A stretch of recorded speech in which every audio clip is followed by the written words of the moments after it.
আমি একজন শিক্ষক। এই প্রতিবন্ধী স্কুলের অনেক দুঃখ দুর্দশা, আমাদের বেতন ভাতা পাই না, আমাদের সরকারিকরণ হচ্ছে না। আমাদের কাছে একটাই দাবি সরকারের কাছে, সরকার যেন আমাদের এই প্রতিবন্ধী স্কুলগুলো সরকারিকরণ করা হয়, আমাদের বেতন ভাতা পাই। ছাত্রছাত্রীরা খুব কষ্ট করে লেখাপড়া করে, একটা পেন্সিল দেওয়া যায় না, একটা খাতা দেওয়ার মতো আমাদের যোগ্যতা নেই। আমরা যতটুকু পারি সাহায্য সহযোগিতা করি।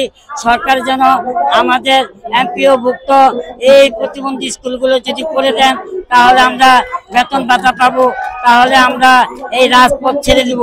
আর যদি সরকার আমাদের এই আমাদের এই দাবি না মানেন, আমরা শান্তিপূর্ণভাবে এই আন্দোলন চালিয়ে যাব। আমাদেরকে বলা হয়েছিল 15 দিনের ভিতরে আমাদেরকে রেজাল্ট জানানো হবে, জানানো হয়নি।